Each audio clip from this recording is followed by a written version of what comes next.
Today, we will be going over the growth of England during the Victorian era and how that affected the poor and working class.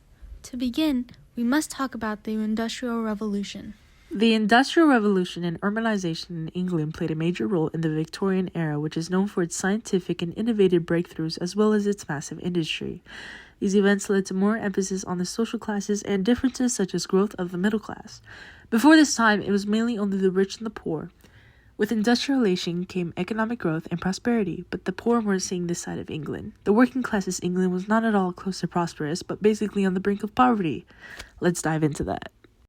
Throughout the Industrial Revolution, the factories created from urbanization would emit pollution and smog into the air, which would create a dark atmosphere for the city and dangerously affect the health of people living in the cities. This would drop the already short lifespan to around 30 years old. In addition to the pollution, overcrowding was a major problem for the lower class. In these early types of apartments, they were hardly designed to take care of the needs of humans. Many of these buildings would not have ventilation, plumbing, and proper lighting. Since these houses were so crammed as well, diseases such as cholera were bound to spread rapidly throughout.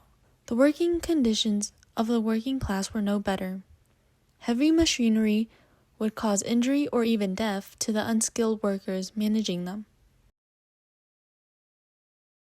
Now that we've touched on all the key points, let me introduce to you an old story about a grandma and her grandchild from the early 1900s. Grandma's backstory. Since our project is based on true historical events, we know that it's important to provide contextualization for the information we're going to be displaying throughout our project. A lot of events in history are often a series of events that play out like a domino effect, and that was the case for the Victorian time period we are going to be talking about. The Victorian times were built on the foundation of the Industrial Revolution, and we will be talking about the Industrial Revolution and its effects throughout the majority of our project, as it is the emphasis and core of the Victorian times. We will take you along a scene where a grandma and her grandchild are having a deep conversation about the grandma's backstory. As I said in the beginning, we will be providing contextualization, and the context of our project has to do with the Great Famine in Ireland of 1845 and 1852. Like the grandma in this story, many people emigrated to Great Britain due to this famine, and they were met with the horrors of the Industrial Revolution and the Victorian times. So what was the Great Famine in Ireland of 1845 and 1852? The Great Famine in Ireland was a depressing time for many.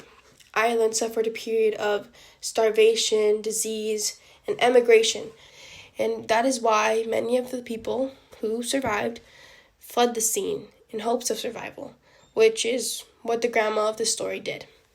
Now that you understand the grandma's background, let's get started on her story of being a poor, young, single mother struggling to survive during the Victorian era in England. What is this? Grandma, who are all these people? I always see them in our photos, but what happened to them? Why don't you come over here now, see? Okay. This story's going to be a long one, and a dense one, too. You see this man right here? That was your grandpa. He died due to starvation. I remember he gave us the last of the potatoes, and he didn't eat any himself.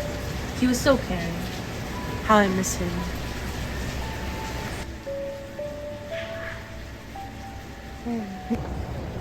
Honey, take my last potato.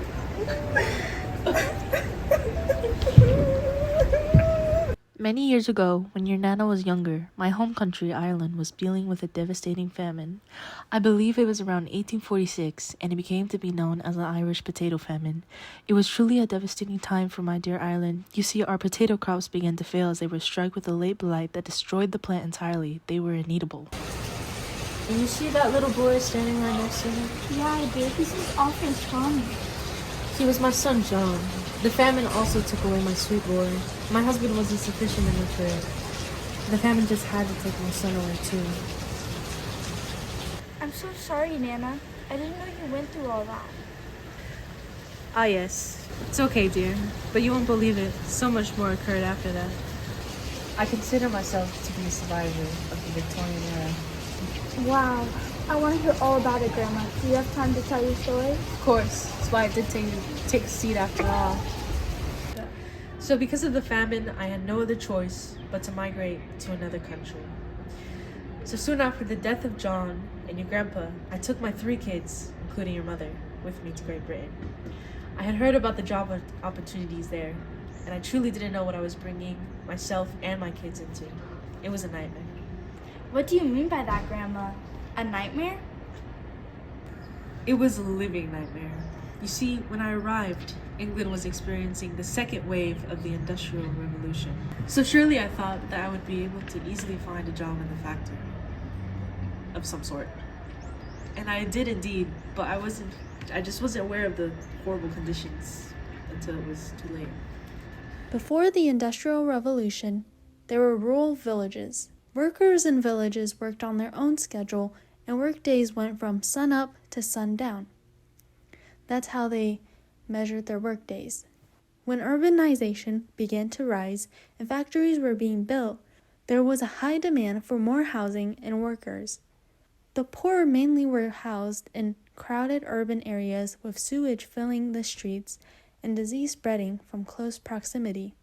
When they went to work, their jobs did not require training, although they were dealing with large machines they had never seen before, nor worked with. Children were also used to navigate these large machines since their small frames allowed them to squeeze between small spaces in between the machines. But this proved to be dangerous, if not deadly. The Industrial Revolution is a pivotal event to understand the values of the Victorian era and how these ideas affected the mass of the people, who were the poor. Although, during this time, the middle class was definitely increasing much more. The rapid urbanization during this time created the poor living conditions we can understand through the grandma's story. The economy was booming, but at what cost? I took your mother and your uncle to the cotton mills. There I worked while they became mule scavengers. We would all work long hours with nagging and rude supervisors. Our bodies felt like jello by the end of the day. It was an inhuman amount of working hours. And I heard the horror stories of kids losing limbs, fingers, and even losing their life. I lived in constant fear that one of my kids would be next. Having them work pained me, but it was either them working or all of us starving to death.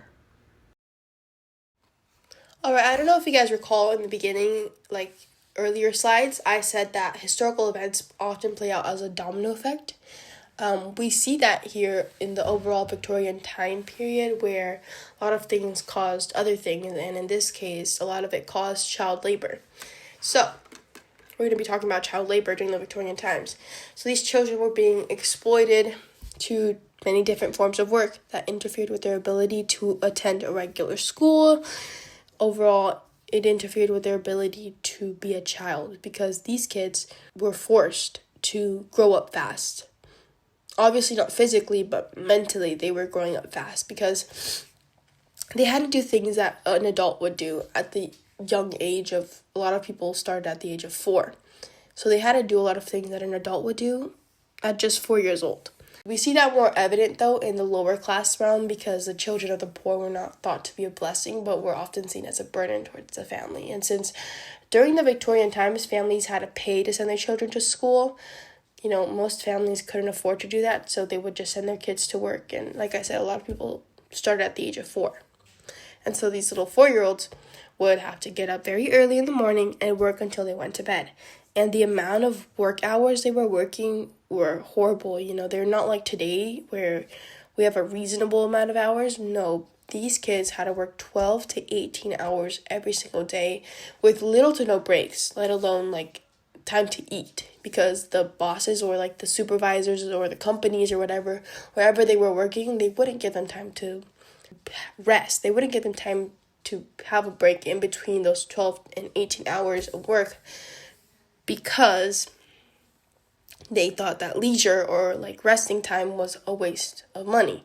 I'm going to give you guys 2 examples of some jobs they had just to give you a picture in your head. So one of them were in the coal mines. And so, little backstory, during the Victorian times, steam was the number one source of energy because steam powered everything from trains and steamships to factories. that used steam to power their machines. And so, these people had to make a lot of steam. And to make steam, you have to have water and heat. And to provide heat, they had to burn a lot of coal. And so, therefore, the coal mines used a large part of the Victorian child labor force in the 1800s. Because the thought of using children for working in the coal mines was very attractive to these mining companies because, obviously children were smaller in size, and so they would be able to maneuver in tight spaces very easily. And also, they demanded a lot less pay because obviously they wouldn't have to pay these children very much. And so some of the conditions in these coal mines, it was very dark in the mines, and so a lot of times you couldn't see.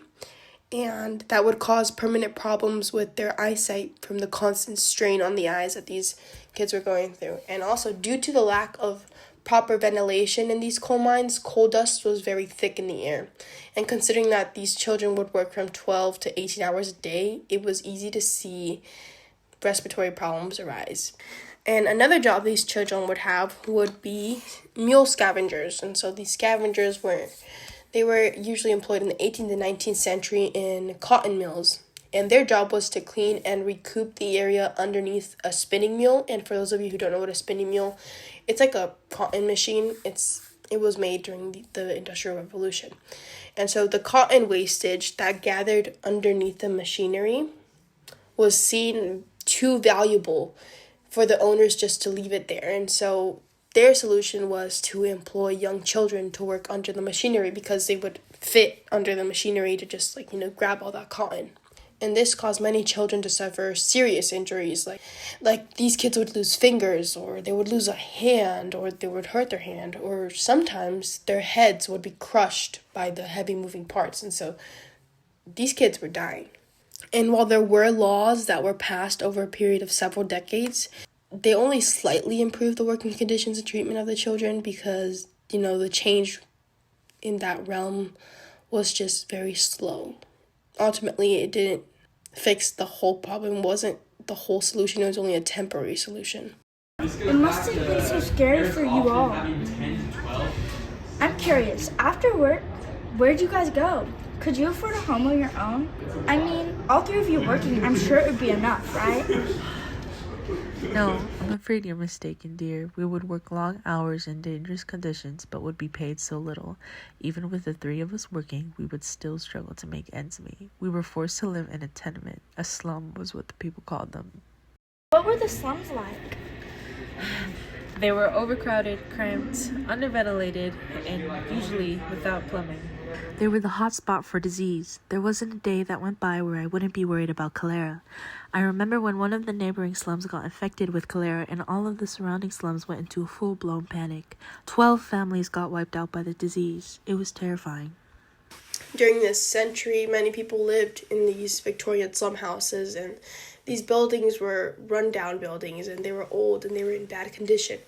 The rooms were small and there was no insulation. They were cramped, poorly lit, underventilated, and usually without indoor plumbing. Often a whole family or two families would live in one of the rooms of these houses, and many people would drink and wash with water from dirty streams, which were more likely than not filled with sewage, things like rats and rubbish and feces. And so that led to disease, and specifically the disease of cholera. It was an acute diarrheal infection caused by consuming food or water contaminated with a bacteria. The symptoms were diarrhea, nausea, and vomiting that resulted in dehydration from fluid loss, lethargy, an erratic heartbeat, sunken eyes, and dry, shriveled skin. And so these it was horrible to live in these places.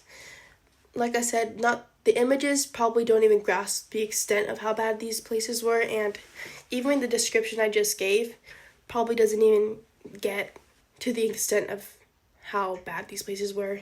In conclusion, I think we can see how the overall growth in London didn't always lead to positive things. A lot of it resulted negatively, and although there were positive things like the public health institution being established and the police forces being established and some reforms and laws that were passed, that were ultimately positive, a lot of those positive effects just were outweighed by the negative ones. The negative ones completely overshadowed the positive ones, because the amount of cruel treatment and neglection and the poor living conditions and the child labor, all of that summed up into one.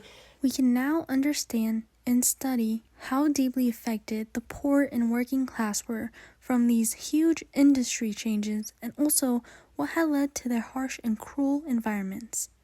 It's amazing how far we have come when compared to the lives of the lower class during the Victorian era in England to modern times. But yeah, thank you so much for listening, and we hope you liked our project. Goodness, that was awful, Grandma. That it was.